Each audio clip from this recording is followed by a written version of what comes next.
So a while back, I made a video about how to find dropshipping suppliers that are based in the United States. And since making that video, it's become the most viewed video on my channel. And underneath that video, I got a lot of comments and different questions asking about things that I failed to address in the video. So in this video, I'm going to be answering all of those questions. I'm going to be taking the most popular questions, as well as the things that I think are going to help you grow your business and that are going to fill in the gaps. So in this video, I'm going to show you the complete breakdown of how you're going to find suppliers and then how you can contact them and then start working with them. In the previous video, I showed how to find suppliers using retail sites like Etsy, Wayfair, and Houzz, and it's still a method that I use myself, and I think it's actually a really good method because you're going onto these retail sites and you're finding products that these companies sell, and then you're going in and contacting these companies to see if you can actually start working with them. Another reason that I like contacting companies on retail sites, mainly that are sites selling in the US, like Houzz and Wayfair, is that these companies are catering to a mainly US customer base. And I dropship on Amazon, eBay, and I also have my own website, and most of my customers are located in the US, which means I need fast shipping times, high quality items,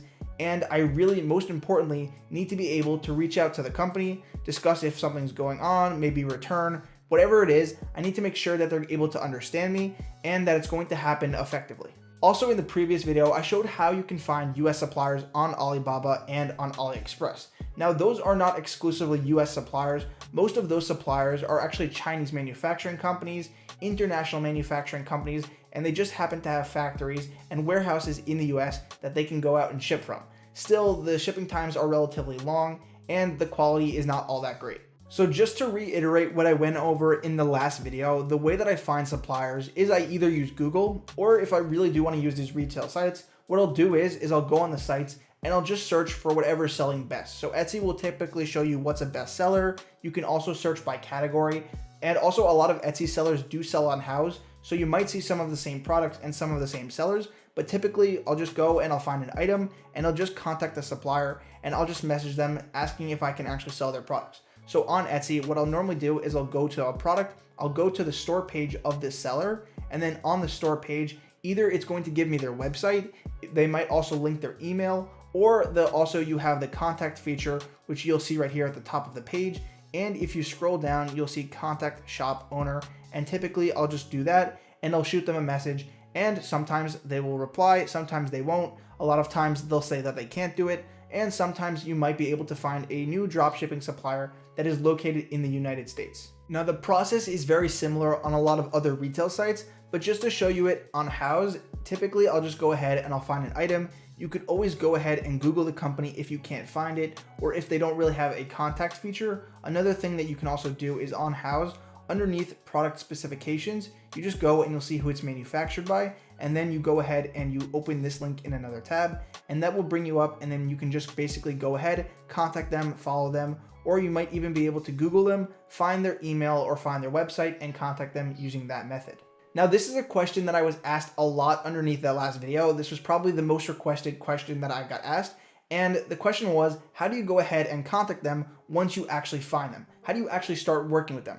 So the answer to this is actually relatively simple. I have a template that I use that I will send to prospective suppliers, and the template is actually relatively simple, and it's mainly just this, what you see on the screen. It's hello, and then you put their contact name, and then my name is, and then your business name, we are, and then you can either put in a home decor, you can put in a games, whatever type of business that you are that mainly sells on eBay and Amazon. Again, you can switch those out for Shopify, or you can put your website, or you can just put whatever platform that you want to sell on. Working with wholesale companies, I am contacting you to inquire about dropshipping and selling your items. We work with a few other Etsy sellers, or you can say Houzz, or you could just say we work with a few other companies, as well as other wholesalers. We would only put the items on the marketplace, or again, we would like to start selling your products. Looking forward to working with you. Thank you. Now, these are just a simple template. I'd use anything like this. I might even switch it up a little bit depending on the supplier, but this is the initial message that I will always send out to a supplier that I find on a retail site. If I find them on Google, if I find them using Facebook, if I find them using a different method, then I might send them a different message. So this is mainly just if I find them off of Etsy, if I find them on Houzz, or if I find them on a retail site that other customers are going to be able to go on. So just to show you an example of sending a supplier a message, this was a supplier that I found on Etsy who was selling planters, and I actually really wanted to start working with them. I thought their items would do well on eBay and Etsy, especially since I do already sell a lot of planters. So I contacted them, I shot them a message, and ultimately it actually didn't work. I heard back from them, but they told me that their items were too expensive, that they just started, and that they weren't really interested in dropshipping. So ultimately they said that they would get back to me, but they never did. And that was in April, and it never actually started working. Now, to put that into contrast with a message that I sent on October 31st, which was not too long ago, and in this message, I just contacted another supplier. I wanted to see if I could start selling their items, and then they actually got back to me about 3 hours ago before filming this video, and they said that they were interested, but they wanted to know more about how they were going to do everything, what were the logistics, and that brings us up to the next question, because that was the second most common request that I actually got is, how do you place orders? What do you do? How do you work it out? What are the logistics of actually working with a supplier? Now, the next step for actually starting to work with different suppliers, as well as what you do after the initial message, is going to completely differ upon the different suppliers that you are contacting. Some suppliers are actually going to be bigger companies that might already have a wholesale website that they'll just basically let you create an account, then you can go ahead and place orders, and that is extremely simple, and that is basically the easiest way that you can do this. Another way is that they might just be a small company, they might only sell on Etsy, or they might sell on Etsy and House, and then you contact them and they're actually interested and they're going to let you sell on eBay and Amazon, but they have no idea how to do this. They're asking you all the questions because they've never done this, you've never done this, so how do you continue from there? Now, some of the main things that you always want to ask a new supplier before you start working with them are the pricing. How much is something going to cost? How much is going to cost you? Do you go off the pricing of the website that you found them on? What is it going to be for the total? How is it going to work out for the price of shipping? So that's probably one of the main things. Another thing is ordering, how you are going to order products. Are you going to do it through email? Are you going to do it through the site? Are they going to give you a coupon? Also payment, that's another big thing. Are you going to pay them through PayPal? These are some of the three biggest things that I always try to establish right from the get-go. Some other things that you always want to establish are how you're going to handle returns, if they're going to allow you to just basically return an item, are they going to charge you the shipping, is there going to be a restocking fee? So that's a really other important aspect. Another thing is the item catalog. Do they have a catalog with all of their items? Do they have wholesale prices in that catalog? How are they going to be able to update you on what's in stock and what's out of stock? So those are another couple of things that you might want to ask them. Another thing that I always ask them is, can I use the photos on Etsy or on their website for when I actually upload the items? Do they mind if I sell on Etsy or on eBay? And basically, once you establish all of the guidelines, once you've actually established the price, once you've actually established, can you use their photos, the returns, the payments, those are basically all of the different things. And then I go ahead and I start listing their items. I also just want to add that you can always ask them in the future, if something comes up, they should be able to answer any of your questions. If they're a really good supplier, I've worked with suppliers who are brand new to this, and as we're working this out, as I'm uploading their items and sending them orders, things do come up, and then I'll just basically ask them right there and then. And sometimes they're not so good about it. A lot of the times they are, and you can just work it out if something does come up. So the next thing is just finding which of their items sell well. Now, I typically like to upload all of the different items onto my website, onto Amazon and eBay. Some people like to focus on only a specific item or only on a few items. So the way that you can do this is you can go to either Etsy or House or whatever, and typically all of these sites will tell you what's the best seller. So on Etsy, it will tell you what's the best seller right next to the product.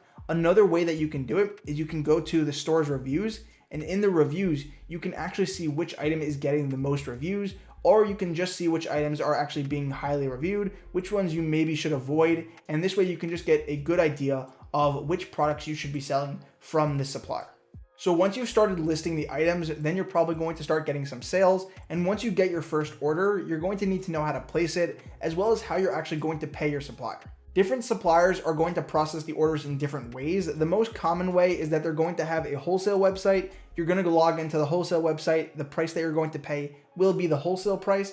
After you go ahead and order it, then you're going to need to put in the customer's information, and they'll just ship it out to the customer, and you can pay by credit card, you can pay by PayPal sometimes. That's typically the most common way that it's done. Another thing that I do with a lot of different suppliers is I'll actually email them. So if an item gets ordered, then I'll just go ahead and I'll send them an email. I'll tell them which item, I'll tell them which quantity. If it's a certain variation, I might tell them the color. And then in the order, I will also send the buyer's address. And then sometimes I'll even pay them through PayPal. Sometimes I'll either pay them on their website. There are different ways that you can do it, but this is another common way, is a combination between email and PayPal. And another really good thing about this is that you can also automate this. So you can have a software that's connected to either your eBay store or your Amazon. And once a certain item gets ordered, then the software will automatically send an email to the other email address, which is going to be your supplier. So it will automatically send the buyer's address, as well as it will also send the item. And this way you don't actually have to do anything. You might have to go ahead and pay them through PayPal. You can also establish terms. And what that means is that at the end of the month, let's say you do a total of $1,000 worth of orders, then you can just go ahead and PayPal them $1,000. There are just different ways that you can work with suppliers, and that's another common way that I do order and that I do pay suppliers. So the last main way that I do place orders is I use the wholesaler's retail site. Now that might sound confusing, but a lot of wholesalers will only have their own retail site where they do sell to customers, and they'll give you a special coupon or a special code that you can actually put in at checkout, and this will activate the wholesale price. This way you can check out normally, you can just put in the buyer's information, and this way you'll get a discount, and then they'll ship out the item. So that's another way that I do place orders, and typically you can either pay through PayPal or you can even use a credit card. As a side note, I do like using a credit card as my main payment method. This way I get to keep track of all of my expenses on one card. Also, I get to get money from cashback and also from sign-up bonuses. And probably the best reason is that it really does help with keeping track of business expenses, especially during tax season when you want to do a bunch of write-offs. Now, the last component to working with all of these suppliers is, what do you do after you place the order? Now, it's going to depend on the handling time of the supplier. Typically, a lot of my suppliers will send out the tracking number within 1 to 2 business days, and they will always offer fast shipping times. Again, it's going to depend on the handling time of your supplier, but always I get a tracking number. And if you don't get a tracking number, this is why it's really important to be able to contact your supplier. This way you can go ahead and email them or call them to see if the item has been shipped. So that's going to cover the entire process of how I contact suppliers, how I find them, how do I order, and how do I also do payment. Another question that I got was, how do I deal with returns? This is also going to depend on the supplier, but most suppliers will accept returns, especially if the item is damaged. They will always accept the returns. This is why I always make sure that I work with good suppliers. If the item arrives damaged, then the supplier will take fault for it. Sometimes they might not accept returns if the item is not damaged, but that will always depend on the supplier, and you can always make sure and validate this information before you start working with them. So I hope that you guys enjoyed this video. Again, that's the entire process of how I go ahead and find these suppliers and how I start working with them. I actually have found a lot of suppliers using this. I still work with a lot of suppliers using these different methods. So I hope you guys enjoyed. Stay tuned for the next video.